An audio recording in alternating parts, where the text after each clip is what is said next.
నమస్కారం. ఇన్సూరెన్స్ ఈ పదం వినగానే కొన్నిసార్లు మనసులో కొంచెం భయం వేస్తుంది కదా, ఏం జరుగుతోందో అని. కానీ పర్వాలేదు, ఈరోజు మనం దీని గురించి చాలా సరదాగా సింపుల్గా మాట్లాడుకుందాం. అవును, చాలా మందికి ఇలాగే అనిపిస్తుంది. అబ్బో, ఇన్సూరెన్స్ కంపెనీ ఎంత పెద్దది, మనం వాళ్ల ముందు ఎంత చిన్నవాళ్లం, వాళ్లతో మనం ఎలా మాట్లాడగలమో అని అనుకుంటూ ఉంటారు. ఈ భయం చాలా చాలా సహజం. కానీ ఇందులో పూర్తి నిజం లేదు. అవునండి, మీరు విన్నది నిజమే. ఈ కథకు మరోవైపు కూడా ఉంది. మనకు తెలియని ఒక పెద్ద బలం మన వెనకే ఉంది. అదేంటో ఇప్పుడు చూద్దామా? చూసారా, మనం ఒంటరివాళ్లం కానే కాదు. మనల్ని కాపాడటానికి, మన తరపున నిలబడటానికి ఒక పెద్ద స్నేహితుడున్నాడు. ఆ స్నేహితుడి పేరే IRDAI. IRDAI అంటే insurance regulatory and development authority of India. అప్పో, పేరేదో పెద్దగా ఉంది కదా, కానీ దీని పని చాలా సింపుల్. ఇది ఒక ప్రభుత్వ సంస్థ. ఎలాగంటే, మన స్కూల్లో ఒక ప్రిన్సిపల్ ఉంటారు కదా, ఆయన ఏం చేస్తారు? పిల్లలందరూ రూల్స్ పాటిస్తున్నారా, టీచర్లు సరిగ్గా పాఠాలు చెప్తున్నారా అని అన్నీ చూసుకుంటారు. అచ్చం అలాగే ఈ IRDAI అనేది ఇన్సూరెన్స్ కంపెనీలన్నింటికి పెద్ద ప్రిన్సిపల్ అన్నమాట. మరి ప్రిన్సిపాల్ గారు మన కోసం ఏం చేస్తారో తెలుసా? అన్ని ముఖ్యమైన రూల్స్ ఈయనే తయారు చేస్తారు. మనలాంటి కస్టమర్లను కాపాడుకుంటారు. కంపెనీలు ఇష్టమొచ్చినట్టు ధరలు పెంచకుండా కంట్రోల్ చేస్తారు. అన్నింటికన్నా ముఖ్యంగా మన క్లెయిమ్ డబ్బులు ఎంత టైంలో రాపాలో కూడా ఫిక్స్ చేస్తారు. ఒకవేళ ఏ కంపెనీ అయినా రూల్స్ పాటించకపోతే వాళ్లకు గట్టిగా పనిష్మెంట్ కూడా ఇస్తారు. ఇక్కడ ఒక చాలా చాలా ముఖ్యమైన విషయం ఉంది. అది గవర్నమెంట్ కంపెనీ అయినా సరే, లేదా చాలా పెద్ద ప్రైవేట్ కంపెనీ అయినా సరే, అన్నీ కూడా ఇదే IRDAI రూల్స్ పాటించి తీరాల్సిందే. చట్టం ముందు అందరూ ఒకటే. సరే, ఇప్పుడు మనకొక ధైర్యం వచ్చింది కదా. అయితే మన తర్వాతి విభాగానికి వెళ్దాం. మన హక్కులేంటో తెలుసుకోవడం. అంటే మన చేతిలో ఒక సూపర్ పవర్ ఉన్నట్లే. మరి ఆ పవర్ ఏంటో చూసేద్దామా? ఈ నంబర్ బాగా గుర్తుపెట్టుకోండి.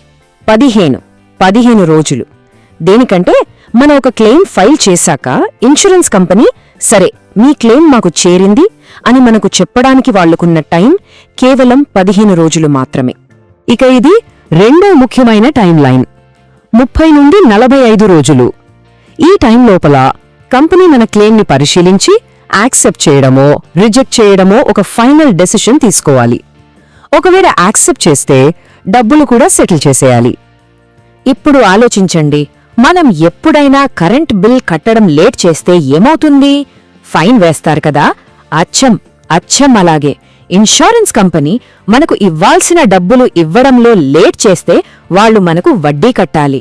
ఇది మన హక్కు, మర్చిపోవద్దు. చాలాసార్లు మనం ఏం తప్పు చేస్తామంటే, వాళ్లు నెలల తరబడి ఏమీ చెప్పకపోయినా మౌనంగా ఎదురుచూస్తూ ఉంటాం. అలా అస్సలు చెయ్యకూడదు. సరైన చర్య ఏంటంటే, వాళ్ళిచ్చిన టైం దాటిపోగానే వెంటనే అధికారికంగా ఫిర్యాదు చేయాలి. ఇంకో పొరపాటు, వాళ్ళు ఫోన్ చేసి ఏవో సాకులు చెప్తే నమ్మేస్తాం. అలా వద్దు. ఏది ఉన్నా రాతపూర్వకంగా ఇవ్వమని అడగాలి. ఇది చాలా ముఖ్యమైన మన హక్కు. ఒకవేళ కంపెనీ మన క్లెయిమ్ను తిరస్కరిస్తే, ఎందుకు రిజెక్ట్ చేశారో స్పష్టంగా రాతపూర్వకంగా కారణం చెప్పి తీరాలి. ఫోన్లో చెప్పే మాటలకు, నోటితో చెప్పే సాకులకు అస్సలు విలువలేదు. సరే, ఒకవేళ మనకు ఏదైనా సమస్య వస్తే అయ్యో ఏం చెయ్యాలో అని భయపడక్కర్లేదు. దానికోసం ఒక simple step by step plan ఉంది. అది ఒక మ్యాప్ లాంటిది. దాన్ని ఫాలో అయితే చాలు. చూడండి, ఇది చాలా సింపుల్. ఒక మెట్ల దారి లాంటిదన్నమాట. మొదటి మెట్టు, కంపెనీ కస్టమర్ కేర్కు కాల్ చేసి ఒక కంప్లైంట్ నంబర్ తీసుకోండి. రెండో మెట్టు, అక్కడ పరిష్కారం దొరకలేదా, కంపెనీ మెయిన్ గ్రీవెన్స్ ఆఫీసర్కి ఒక ఈమెయిల్ పంపండి.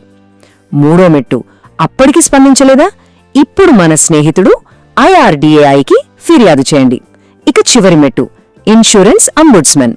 ఈయనొక జడ్జ్ లాంటివారు, మన సమస్యను పరిష్కరిస్తారు. అయితే ఇందులో అన్నింటికన్నా మంచి విషయమేంటో తెలుసా? ఈ మొత్తం ప్రాసెస్ మనకు ₹1 కూడా ఖర్చవదు. ఇది పూర్తిగా ఉచితం, ఇంకా చాలా సులభం కూడా. కాబట్టి మన హక్కుల కోసం పోరాడటానికి అస్సలు భయపడకూడదు. చూసారా, మొదట్లో ఇన్సూరెన్స్ అంటే భయపడ్డాం.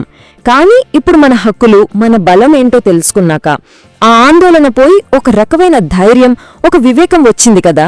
మనం ఇప్పటిదాకా ఏం నేర్చుకున్నామో ఒక్కసారి గుర్తు చేసుకుందామా? ఈ మాటను మనసులో బాగా ముద్రించుకోండి. ఇన్సూరెన్స్ కంపెనీ నిజంగానే చాలా పెద్దది కావచ్చు, కానీ మన దేశ చట్టం ఆ కంపెనీ కన్నా చాలా చాలా పెద్దది. మన హక్కులను చట్టం ఎప్పుడూ కాపాడుతుంది. సరే, ఈరోజు మనం నేర్చుకున్న ముఖ్యమైన పాయింట్స్ ఏంటంటే, 1, అన్ని ఇన్సూరెన్స్ కంపెనీలకు IRDAI అనే ఒక బాస్ ఉన్నారు. 2, క్లెయిమ్స్ సెటిల్ చేయడానికి ఖచ్చితమైన టైం లిమిట్స్ ఉన్నాయి.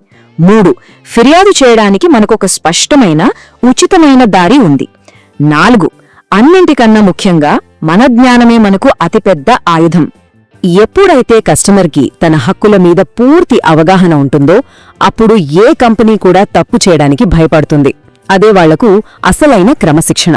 గుర్తుంచుకోండి స్నేహితులారా, రోజూ చిన్నగా నేర్చుకుంటే ఏదో ఒక రోజు పెద్ద విజయం సాధిస్తాం.